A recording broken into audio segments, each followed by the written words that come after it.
جس طرح دو افراد کے جڑنے سے پورے خاندان جڑ جاتے ہیں، اسی طرح دو افراد کے ٹوٹنے سے پورے خاندان ٹوٹتے ہیں. اور یقیناً جو اسلامی برادری ہے، اسلامک برادرہڈ ہے، اس میں کچھ فرق آتا ہے ان باتوں سے، کیونکہ یقینی طور پر طلاق دینے والا جو گراؤنڈ بناتا ہے اپنے لیے وہ کچھ اچھا نہیں ہوتا. عام طور پر یہ بھی رواج ہے کہ طلاق اگر دی جا رہی ہے تو ساتھ میں اس پر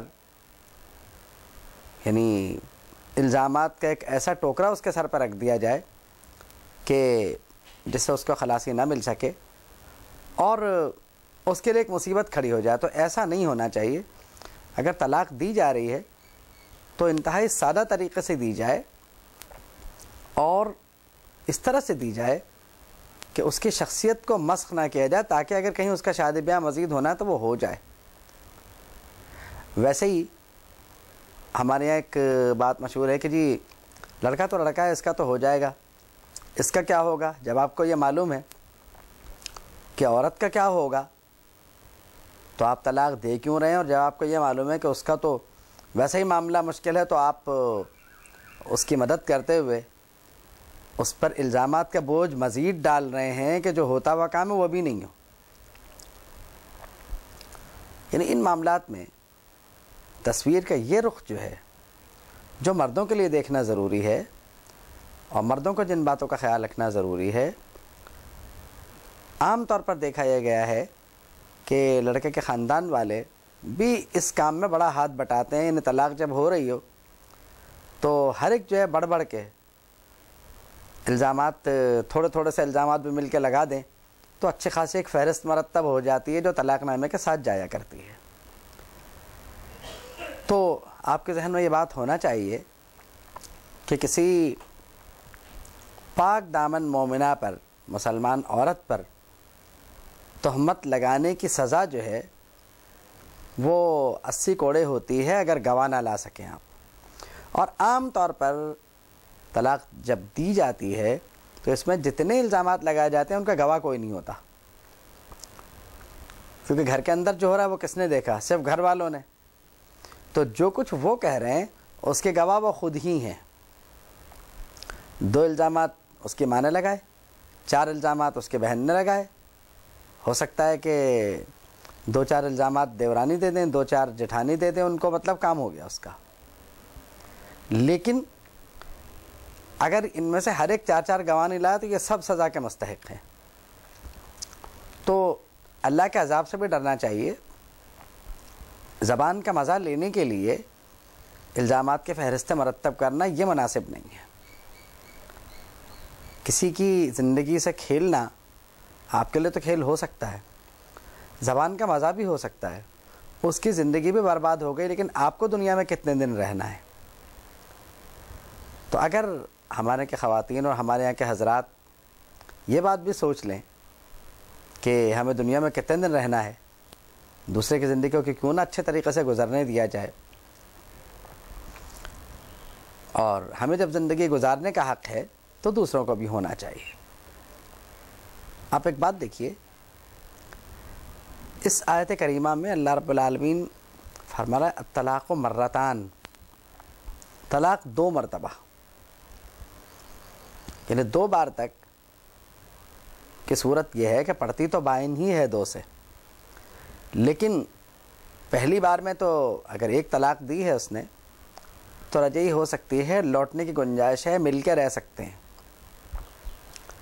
2 بار اگر ہو گیا ہے تو چلیے معاملہ جو ہے وہ نکاح کے حد تک ہے کہ نکاح کر لیا جائے، معاملہ بن جائے گا. طلاق عام طور پر یعنی اگر دینے کی ضرورت بھی پڑے تو کوشش کر کے بائن ہی دینی چاہیے. یعنی اگر ضرورت پڑے، خدا نخواستہ اول تو ضرورت پڑنی نہیں چاہیے، لیکن بائن میں یہ ہوتا ہے کہ کچھ گنجائش باقی رہتی ہے. اگر آپ نے مغلظہ دے دی، 3 دے دی تو پھر گنجائش ختم. حلالے کا مسئلہ بھی وہیں آ کے پیدا ہوتا ہے. یعنی اگر کسی نے طلاق مغلظہ دے دی تو پھر وہاں حلالے کا مسئلہ آتا ہے، لیکن اگر طلاق بائن ہے تو کہیں نہ کہیں کسی نہ کسی طرح جو مفتیان دین ہیں، مفتیان کرام، وہ جزیات پہ غور کر کے معاملات میں کوئی صورت اگر نکل سکتی ہو تو نکالیں گے، نہیں نکل سکتی ہو، یعنی اگر وہ 2-3 میں تبدیل ہو گئیں پھر تو سوال پیدا نہیں ہوتا. لیکن اگر وہ دو ہی ہیں تو پھر کوئی صورت پیدا ہو سکتی ہے. لیکن یہ علماء کرام کے غور کرنے کا مسئلہ ہے، فوری طور پر خود سے اس پہ کوئی کارروائی نہیں کرنی چاہیے، کیونکہ اس میں گنجائش یہ ہے فَإِمْسَاكُمْ بِمَعْرُوفٍ، یا تو اچھے طریقے سے رکھ لو یا پھر انہیں بحسن خوبی جانے دو. آپ ایک بات دیکھیے کہ یا تو قانون کے مطابق رکھ لو، رہ لو ساتھ میں. اب یہ ترغیب مرد ہی کو ہے، اس کے پورے خاندان کو نہیں کہ وہ رکھ لیں، مرد ہی سے فرمایا جا رہا ہے کہ وہ رکھ لے. او تسریحم باحسان، یا بحسن خوبی انہیں جانے دے. مطلب یہ ہے کہ یا تو مل ملا کے رہ لو، نہیں رہ سکتے تو ٹھیک ہے، پھر انہیں جانے دو، پھر انہیں تنگ کرنے کا کیا فائدہ. یا اس غرض سے مت روکو کہ انہیں تنگ کروں گا، اس کو میں تنگ کروں گا، اس لیے کہ وہ اللہ کے کلمے کے ذریعے آپ کے پاس آئی ہے، اور اللہ کے کلمے کے ذریعے یہ سارا کام ہوا ہے، اللہ کے کلمے کے ذریعے حلال ہوئی ہے، اور پوری دنیا نے دیکھا.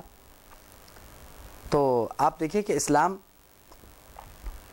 تقریب نکاح میں جو اجتماع ہوتا ہے وہ کتنا بابرکت ہے کہ سب لوگ جمع ہوئے اور سب کے سامنے بحسن خوبی معاملہ طے پایا اور رخصتی ہوئی. لیکن آپ دیکھیں کہ اگر الطلاق مرتان کی آیت کریمہ کو دیکھیں تو یہ تنبیہ ہے مسلمانوں کو، یعنی مردوں کو یہ تنبیہ ہے کہ طلاق 2 بار ہے، 2 بار کے بعد بھی آپشن موجود ہے فَإِمْسَاكُمْ بِمَعْرُوفٍ، یا تو قانون کے مطابق رکھ لو، او تسریحم بِإِحْسَان، یا پھر انہیں جانے دو. اس آیت کریمہ پر غور کرنے سے کئی مسائل حل ہو جاتے ہیں. مثلا یہ کہ اسلام نے عورت پر جبری طور پر کوئی پابندی نہیں لگائی. یعنی اگر